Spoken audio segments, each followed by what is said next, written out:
Oi, pessoal. Na aula de hoje a gente vai revisar de maneira bem rápida também alguns conceitos de cálculo diferencial vetorial. Acredito que a grande maioria de vocês já viu isso, ou viu isso recentemente no quadrimestre passado. Novamente, eu coloquei um vídeo na página do curso com mais detalhes.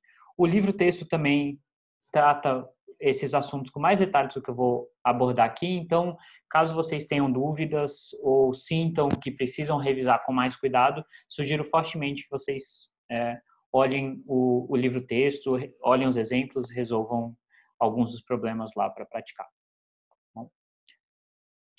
Bom, então, o que a gente vai ter interesse, em muitos casos, é calcular variações de vetores ou de campos vetoriais ou escalares, né? Então, só relembrando o que a gente já discutiu antes, né? O que é um campo escalar? Certo? Um campo escalar é um campo que associa um valor, no caso, um valor real, um valor complexo, a cada ponto do espaço. Então, um exemplo bom para a gente ter em mente, por exemplo, é a altura em função da longitude ou latitude ou de pontos x, y em um terreno, né? Então, imagina que a gente tem aqui a nossa coordenada x e a coordenada y, como se fosse o nosso mapa, tá? E a altura é uma função de onde você está nesse mapa, certo? Então, é uma função de hx e hy, aqui está uma representação do que seria, por exemplo, um exemplo dessa função. O campo vetorial, como eu já falei para vocês, é uma função, mas é uma função que associa um vetor a cada ponto do espaço. Então, uma das maneiras de representar é desenhar essas setinhas aqui. Então, cada ponto do espaço eu tenho uma setinha associada. Tá? Em geral, o tamanho da setinha diz qual é a intensidade desse vetor. Né? E também está te dizendo qual é a direção. Obviamente, a gente não consegue desenhar setinhas em todos os pontos do espaço, a gente escolhe alguns para representar o comportamento desse campo vetorial. E uma das coisas que é bom ter em mente quando a gente imagina campos vetoriais é pensar que campos vetoriais podem ser, por exemplo, o fluxo de um fluido ou a velocidade de um fluido. Tá? Então, eu posso pensar como essas setinhas apontando a velocidade do fluido. Então, quanto maior a setinha, maior a velocidade do fluido naquele ponto e como as setinhas, para onde as setinhas apontam, dá uma ideia de como o fluido está evoluindo, tá? Conforme você se desloca de um ponto para outro no espaço. Obviamente, a gente não vai estar discutindo fluidos aqui, a gente vai estar discutindo campos elétricos, que são significativamente diferentes de fluidos, mas para visualizar alguns desses conceitos, vale a pena usar essa analogia. Tá? Então, o cálculo, né, de variações desse campo, ou derivadas desses campos, né, a gente quer investigar como é que eles mudam no espaço, algumas vezes como é que eles mudam no tempo também, mas principalmente como é que eles mudam no espaço. Então, a gente só vou mencionar aqui, relembrar muito por cima, os conceitos de gradiente, divergente e rotacional. Tá? Então, todos eles estão baseados nesse operador, que eu vou definir aqui em coordenadas cartesianas. Mais para frente a gente vai ver a cara deles em coordenadas cilíndricas e esféricas, mas por enquanto vamos focar em coordenadas cartesianas. Então, esse operador diferencial, que carrega uma setinha de vetor aqui por um bom motivo, ele se transforma como um vetor sob rotações, tá? Mas ele tem essa cara aqui. Tá? E aí eu posso, por exemplo, aplicar esse operador em um campo escalar. Tá? Se eu aplico ele em um campo escalar, como por exemplo aquela altura que eu falei para vocês, né, que eu vou considerar que esse campo depende de x, y e z, o que eu vou obter é algo que se comporta como um vetor e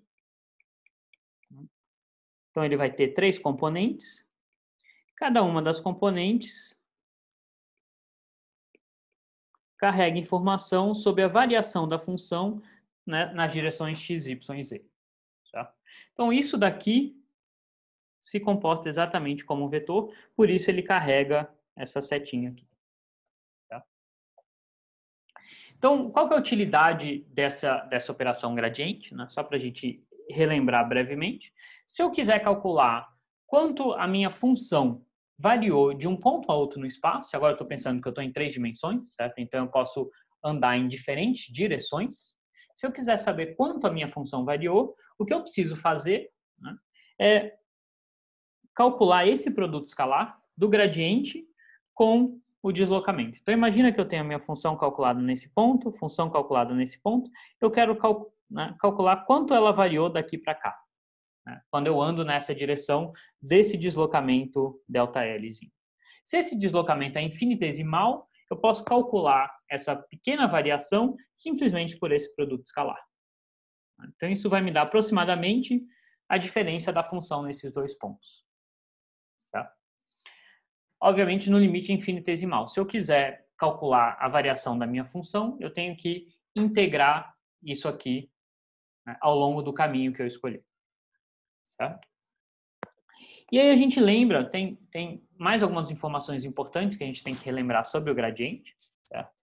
A gente lembra que se eu calcular, né, uma das maneiras de expressar esse produto escalar é como o módulo do primeiro vetor, que é o módulo do gradiente, o módulo do segundo vetor, que é o módulo desse pequeno deslocamento, e o cosseno do ângulo entre eles. Certo? Então, está aqui a figurinha, né? Eu tenho o que seria aqui um vetor representando o meu gradiente, um vetor representando o meu deslocamento e o ângulo entre eles. E o que a gente vê dessa expressão é que se eu quiser que a minha função varie maximamente, eu vou querer que esse cosseno de θ seja 1. Ou seja, que o θ seja 0. Então, de todas as direções possíveis que eu, em princípio, posso me deslocar para calcular a variação dessa função, se eu escolher deslocar exatamente na direção desse gradiente, desse vetor gradiente, a variação da minha função é máxima. Tá? Ou seja, uma das propriedades importantes do gradiente é que fornece a direção de variação máxima da função.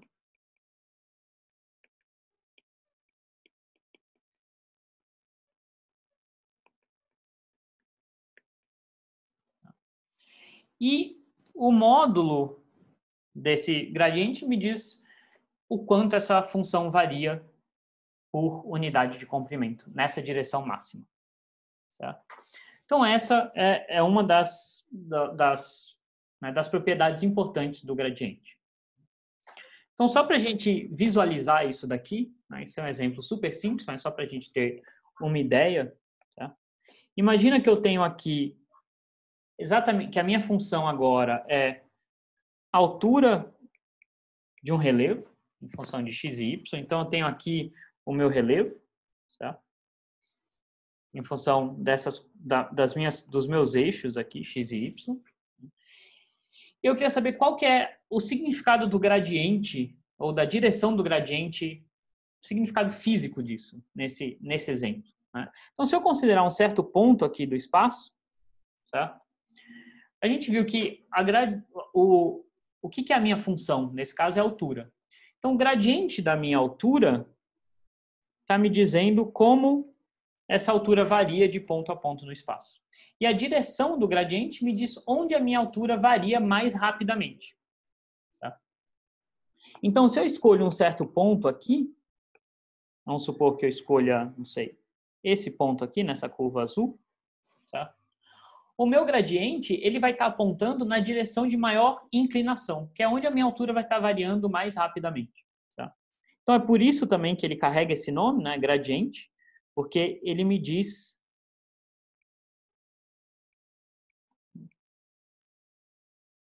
onde a minha função está variando mais, onde eu tenho uma maior inclinação do relevo nesse caso. Então, se eu estiver querendo, né, por exemplo, interessado em saber em que ponto desse relevo eu tenho uma maior inclinação, o que eu faria, se eu tenho essa função, o que eu faria é calcular o gradiente. Certo? Então, isso é só para a gente ter uma interpretação, uma visualização do que significa o gradiente. É realmente essa direção onde a função varia mais rapidamente. Então, a segunda operação que a gente tem que discutir, ou relembrar, na verdade, é o divergente. Então, só para evitar erros bobos aqui, né, a gente viu que o gradiente ele atua em uma função escalar, não atua em um vetor. Né? Então, por exemplo, eu não posso calcular o gradiente do campo elétrico, certo? Do vetor campo elétrico. Isso aqui não está definido. Tá? A gente nunca pode fazer essa operação. Eu posso calcular o gradiente de uma das componentes do campo, que isso é uma função escalar, mas do vetor eu não posso. Mas a gente pode definir essa outra operação, que é a operação de divergente. Tá? Então, a gente pode, bom, antes de eu falar do divergente, eu posso sim calcular, como eu falei para vocês, o gradiente das componentes do campo. Isso é uma operação permitida.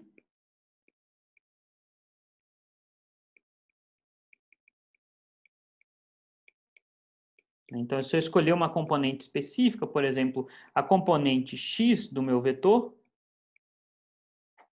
eu posso sim calcular esse gradiente. Isso é permitido. Certo? Mas isso é de uma das componentes. Eu estou tratando, na verdade, um campo escalar. Eu estou olhando só para uma função. Certo? Se eu quiser operar sobre o meu vetor, por exemplo, vetor campo elétrico, eu vou precisar de uma outra definição, tá? Que é a definição de divergente. Tá? Então, o divergente, ele é representado dessa maneira aqui. Esse produto escalar não é à toa, né? Ele me diz como usar aquele operador para calcular o divergente. Tá realmente como se fosse um produto escalar do operador com o vetor. Então, o resultado vai dar essa expressão aqui. Notem que isso é um escalar, né? Do lado direito é um escalar, por isso também a gente tem um produto escalar aqui. Né? Então, isso não se transforma de um sistema de coordenadas para outro. Né? Se eu fizer uma rotação de sistema de coordenadas, o meu divergente vai ser exatamente o mesmo. Tá? Então, para a gente visualizar um pouco o que quer dizer o divergente, vamos olhar para dois exemplos bem simples, em duas dimensões, de, não sei, campos elétricos. Poderia ser velocidade de um fluido, poderia ser qualquer outra grandeza. Certo? Então, no primeiro exemplo, a gente tem essa função aqui, escolhi arbitrariamente, tá? Só para a gente ter um exemplo simples para calcular. Tá? Nessa figura eu estou desenhando para vocês a cara dessa função, a gente vê que ela meio que tem essa rotação aqui. Mas é realmente essa função, né? Em cada ponto do espaço, eu calculo y, calculo x, isso vai me dar um vetor, desenho o vetorzinho nesse ponto do espaço. É assim que a gente constrói essa figura desse campo vetorial. Então, se eu quiser calcular o divergente desse campo, bom, eu tenho que fazer a derivada da componente x com relação a x, mais a derivada da componente y com relação a y. E aí eu vejo que a componente x só depende de y, então isso daqui dá zero. E a componente y só depende de x, então isso daqui também dá zero. Então, esse é um campo que tem divergente zero. Tá? Vamos considerar um segundo exemplo agora. Esse exemplo onde o meu campo agora, de fato, é xx mais yy. Tá? É muito parecido com o outro, mas a gente tem a mudança dessas variáveis aqui. Né? Então, esse campo está esboçado nessa figura. Né? Então, ele é um campo que ele se afasta, ele está sempre apontando para longe da origem, e quanto mais longe, maior o vetor. O que faz sentido, né? Quanto maior o valor de x e y, maior vai ser o módulo desse vetor. Tá? Então, se eu calcular agora o divergente desse novo campo, também vai ser bem simples. Vai dar derivada de ex com relação a x, mais derivada de ey com relação a y. A derivada de ex é simplesmente a derivada de x com relação a x, que dá 1. E o outro vai ser a derivada de y com relação a y, que também dá 1. Então, o resultado dá 2. Então, o que esses exemplos mostram para a gente? Então, a gente tem esse exemplo aqui, que eu tenho um divergente não nulo, e esse outro exemplo aqui, onde eu tenho um divergente nulo. Então, na verdade, o que o divergente está apontando é o quanto esse campo está sendo criado em um certo ponto do espaço. Tá? Então, a gente olha aqui que nesse centro é como se eu tivesse uma fonte de campo que está emanando campo para fora. A gente vai ver que isso se liga diretamente com carga elétrica. Né? A carga elétrica é uma fonte de campo. Certo? Então, a carga elétrica vai justamente dar um divergente não nulo para o nosso campo elétrico. Então, o divergente nos dá essa ideia de campo sendo criado, gerado. Na verdade, isso é para um gradiente positivo. Se o gradiente for negativo, o que eu vou ter é algo assim, linhas de campo que, na verdade, estão desaparecendo. Então, muitas vezes a gente faz uma analogia com fluido e pensa que um gradiente negativo significa algo como um ralo, o fluido está sumindo nesse ponto, e um divergente positivo é como se fosse uma fonte, você tem um fluido sendo, né, inserido ou gerado nesse ponto. Certo? Então, essa é a ideia de divergente. Tá? De novo, isso vai estar diretamente relacionado à carga elétrica, que uma carga elétrica positiva a gente sabe que gera um campo elétrico positivo. Então, as linhas de campo saem da carga elétrica. E uma carga elétrica negativa a gente pode pensar como um absorvedor de campo elétrico. Então, a noção de divergente vai se conectar diretamente com essa noção de carga elétrica. A segunda operação que a gente vai querer discutir é a operação de rotacional. Né? E essa operação me permite calcular as derivadas de um vetor e o resultado ser um vetor. Né? Então, a gente representa, de fato, como um produto vetorial. A gente pode calcular da maneira que a gente preferir. Né? Uma delas é, por exemplo, montar esse determinante aqui, só para a gente operacionalizar. Né? O resultado vai ser essa combinação de derivadas multiplicada pelos versores. Então, a gente vê que isso, de fato, é um vetor. Tá? E qual é a interpretação, né, desse rotacional? Está no próprio nome, né? Ele me diz o quanto o campo está se curvando ao redor de um ponto. Então, aqui tem dois exemplos, novamente, para a gente calcular. São, na verdade, exatamente os mesmos exemplos que a gente tinha antes. Tá? Então, aqui a gente vê, se a gente olhar para o comportamento desse campo, a gente vê que esse campo, de fato, está se curvando ao redor da origem. Esse daqui não, né? Ele não apresenta esse mesmo comportamento de curvatura. Tá? Então, se eu calcular o rotacional desse campo aqui, eu vou ter que aplicar aquelas derivadas. Aqui eu tenho um campo só em duas dimensões, então é como se fosse como se o z dele fosse zero. Tá? Então, o resultado vai ser justamente, eu só vou ter essa componente aqui do rotacional, as outras vão ser zero. Se eu fizer esse cálculo, isso vai dar menos 2 na direção z. Certo? E se eu calcular o rotacional desse campo aqui, também é só fazer a mesma conta, a gente vai ver que vai dar zero. Certo? Então, de fato, esse rotacional é não nulo, o que reflete esse comportamento de rotação desse campo. Ele aponta na direção do eixo de rotação do campo. Né? Então, se a gente lembrar lá da regra da mão direita, né, o meu campo está rodando aqui no sentido horário, então o meu eixo de rotação está apontando para dentro da página, né, que é justamente a direção do rotacional. Então, o rotacional me indica o eixo de rotação desse campo. Certo? E nesse caso eu não tenho rotação nenhuma, então o rotacional dá zero. Então, essa é a ideia por trás do rotacional. Certo? Ele, se a gente pensar num fluido, ele representaria pequenos vórtices nesse fluido. E, por fim, a gente pode calcular derivadas superiores, tem diversas combinações que a gente poderia fazer de operadores. Aqui eu só vou mencionar uma das que vai aparecer com muita frequência, que é o divergente de um gradiente. Essa aqui vai aparecer direto para a gente. Tá? Então, a gente lembra, o gradiente de f é dado por isso daqui. Se eu calculo o divergente desse novo vetor que eu obtive, eu vou ter justamente essa combinação de derivadas. Tá? Então, é uma somatória das derivadas segundas da minha função, que é chamado de Laplaciano de f. Tá? Então, essa também vai ser um operador extremamente importante para a gente. Tá? Como eu mencionei para vocês, tem um vídeo na página do curso que apresenta, de maneira muito melhor do que eu fiz aqui, esses operadores, vale a pena dar uma olhada também. Tá bom? Na próxima aula a gente vai discutir um pouco de operações de integração com vetores. Até mais.